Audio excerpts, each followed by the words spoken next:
let's get back to talking about what sedimentary rocks tell us about depositional environments.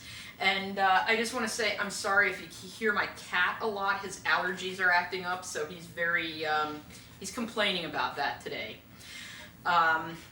We're about to take him to get a steroid shot to help with that. But anyway, let's get back to lecture about continental depositional environments. We've gone over a bunch of them, and now we're getting down to this next one called aeolian. Aeolian, sometimes you'll also see it spelled without the A, eolian. Either one spelling is correct. This is the fancy word for sediments deposited by wind. And the name comes from Aeolus, who is the Roman god of the winds, and that's why it has that name.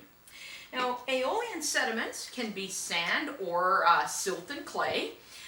Sand usually forms dunes, and then the silt and clay forms something that we call loess. And this loess doesn't really form dunes, but it just blankets, it just covers the land in this kind of dusty deposit. Now, in sand dunes, big crossbeds are common. And when I say big, I'm talking at least a meter, if not larger. These are some big crossbeds that we see in Zion National Park in the Navajo sandstone. And you can see these are trees right there, which are, 20, 30 feet high. And we have these nice giant crossbeds. And what that tells me is that this rock formed in sand dunes long ago. All right, so those were all of the continental depositional environments, the environments on land. But we also have transitional depositional environments. And when we're talking about transitional, we're looking at where the continents end and we're starting to go into the oceans. So right along coastal areas. And one of the environments we can have is a delta. And a delta forms where a stream enters a standing body of water, like the ocean. And what occurs there, this stream is flowing, so it has lots of energy to move sediment, but the ocean is pretty much a standing body of water. It's not really moving that much, so lower energy. The sediment gets deposited, and you get this accumulation of that sediment and the name actually comes from the ancient Greek Herodotus, because deltas tend to have a triangular shape, like the Greek letter delta. Now, deltas can be quite complex, again, because in parts of the delta you'll have these channels of water flowing and you'll tend to get sand deposited there. But then in between these channels we have lots of silt and clay, and that gets deposited between channels.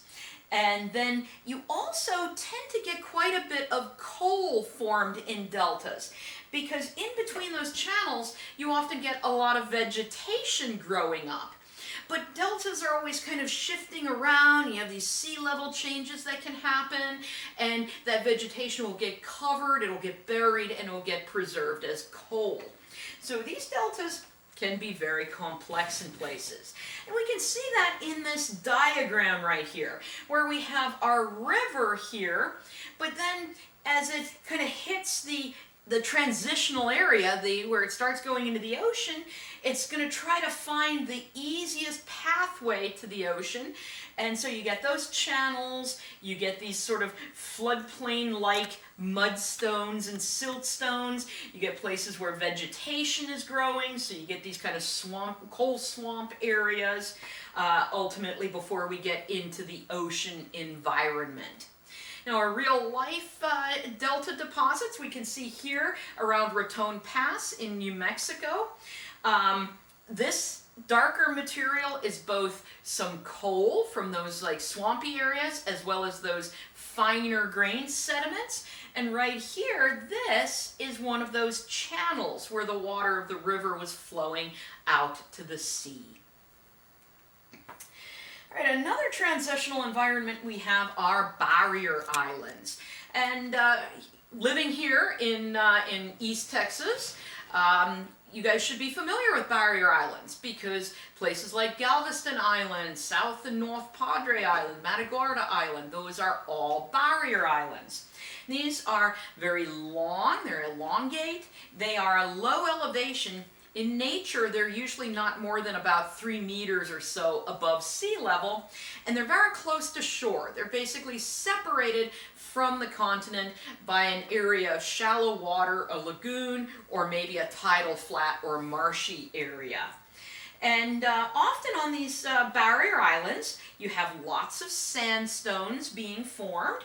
And you have both beach-type depositional environments, but you can also have dune deposits because winds will pick up the sand from that beach area and pile it up as dunes. And this is a very typical barrier island profile where we have the main ocean over here.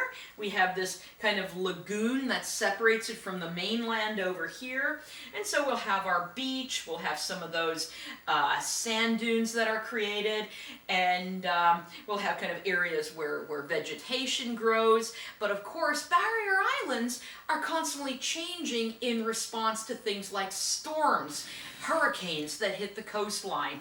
And so you'll get places where you have this like overwash fan, and that's where like water during a storm was pushed through there. And so while barrier islands might not seem as complex as, say, your deltas or your fluvial systems, you can still have quite a bit of variability in your barrier islands.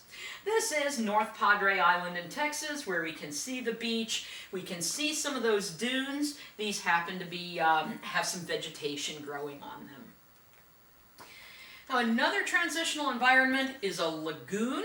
A lagoon is an area of shallow water that's protected from the main ocean basin.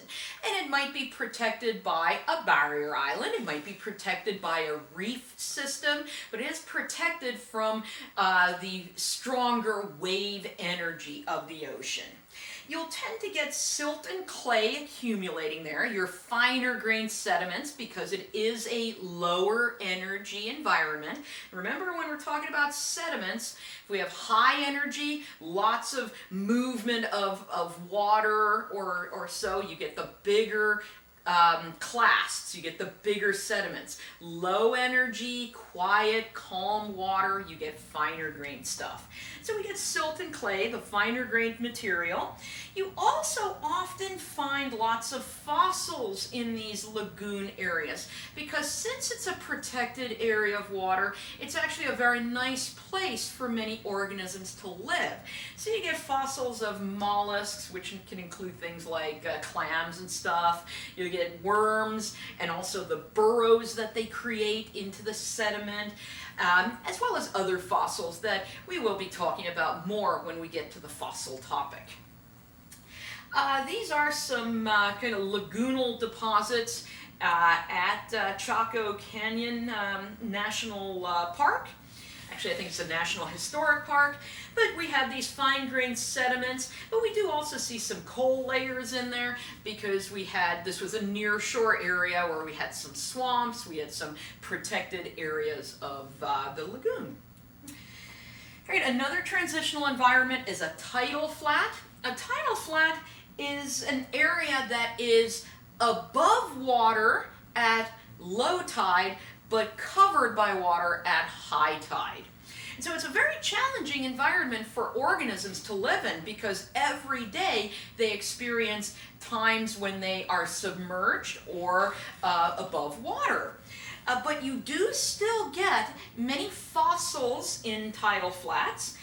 Because one of the strategies of a lot of organisms is during low tide, when the area is above water, they actually burrow into the sediment and kind of hide from the atmosphere. You will also see other things, sometimes footprints, and you might see some ripple marks created by the water going either in or out from the tide. This is a modern-day tidal flat in northern England. This whole area, you can see there's still a lot of water because this photograph was taken as the tide was going out, revealing this land that is submerged when high tide comes in. This is an ancient tidal flat right here in Texas. This is near the San Gabriel River over towards kind of near Austin. And what we see here are footprints. Those are footprints of the dinosaur Acrocanthosaurus. And basically what it was doing is when we had low tide, it was walking across this kind of muddy tidal flat and left behind its footprints. All right, another transitional environment that you might encounter is an estuary. And an estuary is the mouth of a river, so the end of a river where it flows into the ocean, but it has been drowned by rising sea level. And one of the big things we're going to find out in this class is that sea level is in this constant change. It's never really stable. It's always rising a bit or falling a bit. And so these estuaries are created when rising sea level floods the mouth of a river. And you get this mix of fresh and salty water. We call that brackish water, where it's not as salty as the ocean, but it's not as fresh as the river. And depending exactly where you are in the estuary, you get different kinds of sediment. So if you're closer to where the river is still flowing and you have a lot of the river influence, you might get coarser sediment like sand. But if you're in kind of the center part of the estuary where it's lower energy, you might get silt and clay. It really just depends on the characteristics of that individual estuary and exactly where you are. A great modern day example of an estuary is Chesapeake Bay. So we had the Chesapeake River flowing through here, and these are the tributaries, the smaller rivers that flowed into the Chesapeake. And if we could go back to the height of the last ice age, the Atlantic Ocean would actually be a couple hundred kilometers that way. So all of this would be dry land, and this would be a valley that the river flowed through. But then as all that ice melted at the end of the last glacial maximum, the ocean came in and it flooded that river valley. All right, so we've now looked at the kinds of environments where sediment accumulates on the continents. We've taken a look at where sediment accumulates right at the edge of the continents. Now let's step into the oceans and see what happens with sediments there. So you can have a shallow marine environment where sediment accumulates. And the shallow marine basically refers to any water up to about 200 meters deep. And this is basically the continental shelf. The continental shelf is this very flat, gently sloping area where it's kind of just sloping real gently towards the deeper ocean. And you get some different kinds of sediments there. You are going to get some of the sand and silt and clay that's eroded from the continents and carried to the ocean. You're also going to get some biochemical sediments. You're going to get like things that organisms, a lot of organisms create shells out of calcite. That's limestone basically, so we call this lime mud. You can get biochemical lime mud. You can get this kind of calcite sediment, limestone. You can also get coral reefs in this area, which are made of organisms that grow and make their skeletons out of limestone as well. So you can have some different environments there. Now this is a cross-section, a side view where we're moving from the continent into the deeper ocean. So when we're talking about shallow marine, we're talking about this area right here, this continental shelf area.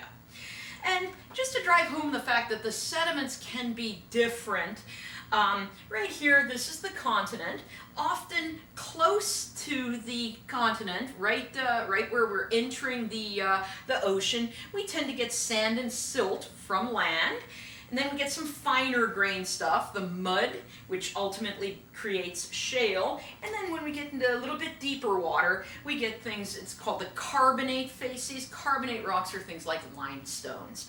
And so really depending how close to the continent or how far from the continent, and exactly how deep the water is, and also water temperature can affect these shallow marine sedimentary deposits. This is some limestone from central New Mexico, and this basically is what some of these limestone shallow marine deposits look like in real life. Now, as we move into deeper water, we reach what's called the continental slope and the continental rise. And here our water depth goes from that 200 meters down to 1,400 to 3,200. So basically we're really increasing in depth there. And so we're now in this area, right? This was up to about 200 meters deep. Now we're getting down into this area here. And a common thing you see in this area are the sediments that are brought to that area by what are known as turbidity currents. And a turbidity current is basically an underwater debris flow, an underwater landslide. And they're kind of neat because the water combines with a whole lot of sediment, and thus that water sediment mix is denser than the seawater. And since it's denser than the seawater, it will flow just like a debris flow, or very similar to a debris flow on land. And these are going to carry these these land sediments into the deeper ocean basins and create things like submarine fans. Now, this is a turbidity current created in the lab. And what the folks did, this is up at the University of Minnesota, and they combined a bunch of coal particles. They ground up a whole bunch of coal, mixed it with water, and sort of sent it down a slope. And you can see how this denser water flows downwards. And that's what one of these underwater turbidity currents would look like. And so what happens, the turbidity current flows from up here down into the deeper ocean and creates these piles of sediment we call the submarine fans.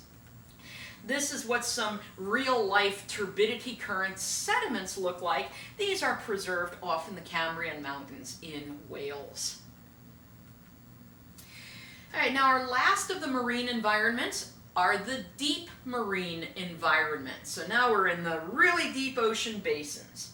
So we've gone from the continent, from shallow marine, down into here, all the way out to here to the deeper parts of the oceans.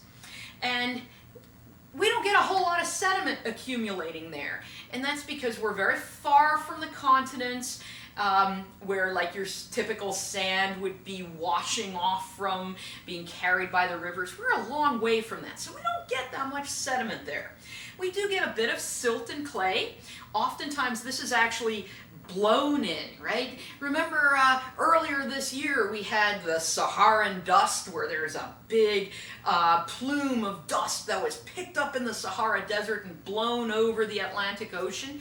Well, some of that dust fell in the Atlantic Ocean and then ultimately will sink to the bottom. And that's some of the silt and clay that would be accumulating there. Volcanic ash similarly can accumulate. Now, in addition to that, you do get the remains of these little microorganisms accumulating. Basically, think about plankton. Everyone's heard about plankton, right? Where that's the little organisms that kind of float around the ocean, and they make shells out of calcite. That's what I'm referring to as calcareous. Or some of them make shells out of silica. That's silicious.